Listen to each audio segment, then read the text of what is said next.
அனைவருக்கும்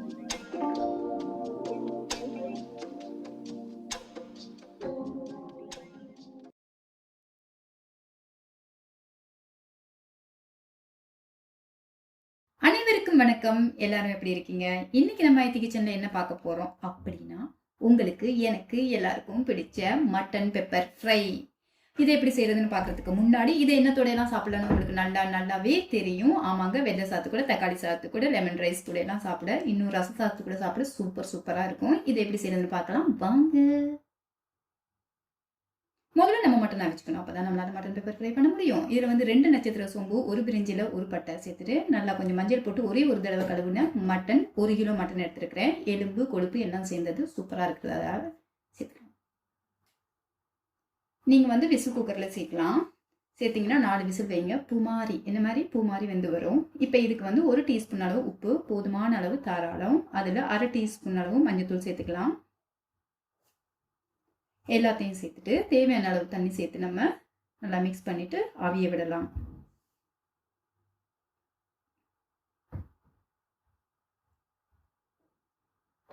குளிர்காலத்துல நிறைய மட்டன் சாப்பிடக்கூடாது. ஆனா வெயில் காலத்துல நல்லா எடுத்து கட்டலாம். பிரியாணி, குருமா, அது இதுன்னு நிறைய வெரைட்டிஸ் இருக்கு, சாப்பிடலாம். எந்த மாதிரி நான்வெஜ் சாப்பிட்டாலும் நல்ல ஹாட் வாட்டர் குடிச்சோம்னா உடம்புல ஒட்டி நிற்கிற கொழுப்புகள் எல்லாம் நீங்கிவிடும். இப்போ பார்த்தீங்கன்னா நல்லா நமக்கு வெந்துருச்சு. பாருங்க இந்த மாதிரி. இப்போ நம்ம இன்னொரு கடாயில ஒரு பெரிய பட்டையை நான் 3 உடைச்சி சேர்த்துருக்கிறேன். 4 ஏலக்காய், 3 கிராம்பு, அது கூடவே முழு மல்லி 1 டேபிள் ஸ்பூன் சேருங்க.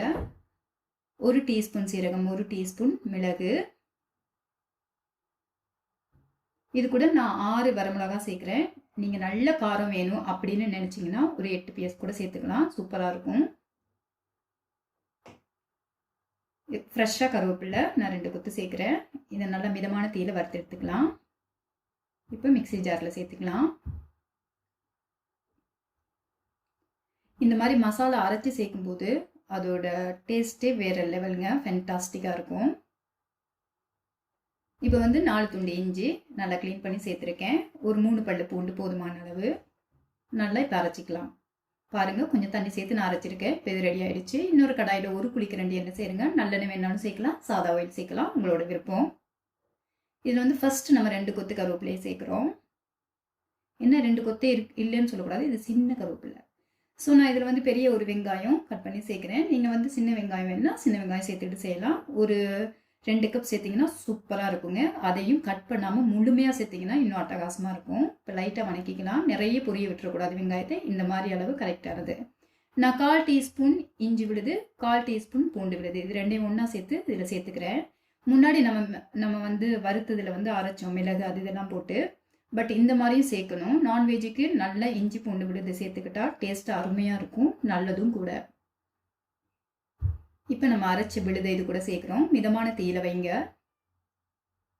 எல்லாத்தோட சேர்த்து நல்லா மிக்ஸ் பண்ணுங்க.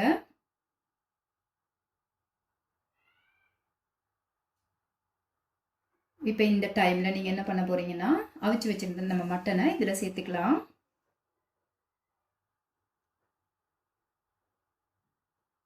எலும்போடு இருக்க இன்னும் சூப்பராக இருக்கும். எனக்கு இந்த எலும்போடு சேர்த்து செய்கிற மட்டன் ஃப்ரை ரொம்ப பிடிக்கும். உங்களுக்கு அப்படி இல்லைன்னா கொஞ்சம் தசைகள் நிறையவே சேர்த்துக்கொள்ளலாம். இந்த குளிர்காலத்தில் எலும்பு சார்ந்த, அதாவது இந்த மாதிரி மட்டன் வந்து எலும்போடு இருக்கிறது நமக்கு ரொம்ப நல்லது. இப்போ நல்லா மிக்ஸ் பண்ணிவிட்டு நான் அந்த மிக்ஸி ஜாரை கழுவி 1 குழிக்கரண்டி அளவுக்கு தண்ணி சேர்த்து மிக்ஸ் பண்ணி விடுறேங்க. அதே மாதிரி நீங்களும் செஞ்சுக்கோங்க. மிதமான தீயில விடுங்க. ஏன்னா இந்த மசாலா நல்லா நம்மளோட மட்டனில் போய் ஊறணும். இப்போ கொஞ்சம் நேரம் மூடி வச்சிடலாம். பாருங்க எவ்வளோ அட்டகாசமாக நமக்கு ரெடி ஆயிருக்கு அப்படின்னு. நம்ம இன்னொரு வாட்டி செய்யும் போது இது வந்து பேசிக்காக நம்ம பாட்டி அம்மாலாம் வீட்டில் செய்கிற மாதிரியான ஒரு மட்டன் ஃப்ரை. நார்மலாக இப்போ நம்ம வந்து தக்காளி, மிளகாத்தூள், மஞ்சத்தூள், தனியாத்தூள் இது எல்லாமே ஒன்றா சேர்த்துட்டு மட்டனோட அரைச்சி கூட சூப்பராக அப்படி பெப்பர் ஃப்ரை பண்ணலாம். அது நெக்ஸ்ட் டைம் நான் உங்களுக்கு அந்த வீடியோ செஞ்சு போடுறேன். இப்போ 1 டீஸ்பூன் சோம்பை வறுத்துட்டு நான் பொடி பண்ணி சேர்த்துருக்கேன். 3 டீஸ்பூன் முழு மிளகை உடைச்சி சேர்த்துருக்கேன். உங்களுக்கு காரம் அதிகமாக வேணும்னா ஒரு 4-5 மிளகு சேர்க்கும் போது மிளகுத்தூள் சேர்க்கும்போது சூப்பராக இருக்குங்க. நல்ல மிளகு வாசனை நல்லாயிருக்கும். எனக்கு இப்போவே நல்லா தான் இருக்குது. 1 டீஸ்பூன் அளவுக்கு லைம் ஜூஸ். ஏன் சேர்க்குறோம் அப்படின்னா கொஞ்சம் புளிப்பு இருந்தால் இன்னும் சூப்பராக இருக்கும். இந்த சோம்பு வந்து நம்ம வறுத்து ஏன் கடைசியில் சேர்க்கணும்னா ஜீரண சக்தி அவ்வளோ நல்லதுங்க. உண்மையாக சொல்லணும்னா இந்த கிரேவியெல்லாம் வைக்கிறத விட இந்த மட்டனில் வந்து பெப்பர் ஃப்ரை செஞ்சு சாப்பிடும்போது இந்த மிளகோட மருத்துவ குணம் நம்ம உடம்புல நல்லா அப்சர்வ் ஆகிக்கும். ஸோ அது ரொம்ப நல்லது. இப்போ நமக்கு செம்மையாக ரெடி ஆகிடுச்சு. நம்ம இன்னொரு பாத்திரத்தில் மாற்றிக்கலாம். உங்களுக்கு இஷ்டம்னா நீங்கள் கொத்தமல்லி தழைகளை மேலே தூவி இறக்கலாம்.